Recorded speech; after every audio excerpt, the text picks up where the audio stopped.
RJ. Welcome to NASA Johnson Space Center. Thanks, Mrs. Shepard. Please, call me back. Okay. Beth. Jennifer called to tell me you're having some problems with your rehab. I sure am.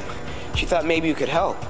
Jennifer told me that you're the lead astronaut strength, conditioning, rehabilitation specialist. That's right. My job is to physically prepare astronauts for long-duration space missions through cardiovascular exercise, muscle strength and endurance weight training, as well as balance, coordination, and agility drills. Well, looks like I've come to the right place. Did you bring your data? It's all right here in my palm. What does this graph represent? The scatter plot represents the amount of weight my right leg can lift when doing a set of 10 repetitions on a leg extension machine. The data was taken over a 4-month period. I need some help figuring out why I leveled off during the past month. What kind of muscle tear did you have? I remember my doctor telling me it was some kind of skeletal muscle. I never heard the term skeletal muscle before. Let me give you a crash course on the basics of muscles. Okay. This would be a great time to pause the program to answer and discuss the following questions. What are some types of muscles in your body? Why do astronauts' muscles weaken while working in space? What are some ways to take care of your muscles? It is now time to pause the program. Your body has 3 different types of muscle tissue: skeletal muscle, smooth muscle, and cardiac muscle. Skeletal muscles are attached to the bones of your skeleton. These muscles provide the force that moves your bones. They are also classified as voluntary muscles, meaning you have control over them. Smooth muscles can be found inside of many internal organs of the body, such as the walls of the stomach and blood vessels. They are classified as involuntary muscles, meaning they are not under your conscious control.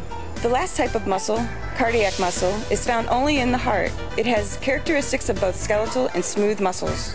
I didn't realize there are different types of muscles in my body. Well, I definitely know now that I tore a skeletal muscle in my right leg. I have control over it. Okay, let's get back to your problem. Now, you've been doing the same leg extension exercise throughout the entire rehab, right? Yes, I have. It's my favorite leg exercise. In order to stimulate growth and recovery, you need to change your workout every 4 to 6 weeks. If you do the same workout program over a long period of time, your body reaches a plateau.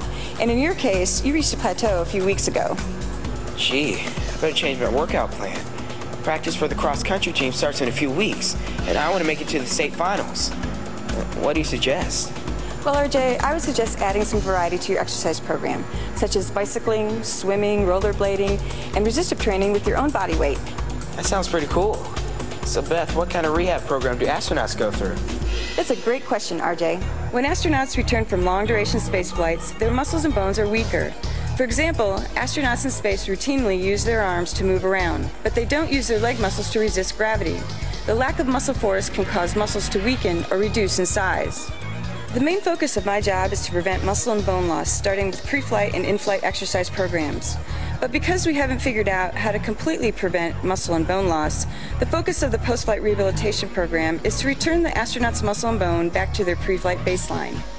My team develops exercise programs that include cardiovascular conditioning, muscle strength and endurance, flexibility, and agility drills. Each astronaut has an individualized program because the amount of muscle and bone loss differs for each astronaut. That's really cool. That sounds a lot like what I'm going through right now. It is very similar to your rehabilitation program. In fact, one of our astronauts, Leland Melvin, is doing a little rehab of his own. Hi, Mr. Melvin. Hey, RJ, how you doing? Are you rehabbing your leg as well? I sure am. I re-aggravated my hamstring muscle while playing pro football. Wow, pro football player. How'd you go from being a football player to being an astronaut? I injured my hamstring muscle while in training camp with the Detroit Lions, but it never fully recovered. In addition to working hard at sports, I did well academically in school. Too many young athletes today don't realize that sports can only take you so far in life. Our cross-country coach emphasizes that all the time. It's good grades in school that'll make me excel in life. Sounds like you have a great coach. So does your rehab program require mainly stretching?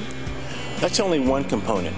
Exercise or good stress is important for maintaining both muscular strength and flexibility and for recovery. When you stretch and warm up thoroughly, your muscles become more flexible. This helps prepare our muscles for the work involved in exercising and playing sports. Also, warming up the muscles can prevent injuries. Like with your hamstring? Exactly, RJ.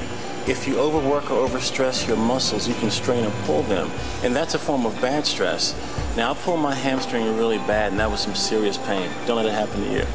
And if you pull a muscle, you need to let it rest until the muscle heals. Sure did learn a lot about muscles today. Thank you so much for your help. Oh, and by the way, you mentioned that your job deals with muscle loss and bone loss. Do you know any good bone specialists I can talk to? That's right, you said you were immobilized for some time. Why don't you go and see Dr. Saunier here at NASA, and she can tell you all about bones. Thank you again, and have a great day. And Mr. Melvin, you better take care of that hamstring muscle. Hey, thanks, RJ. Take care.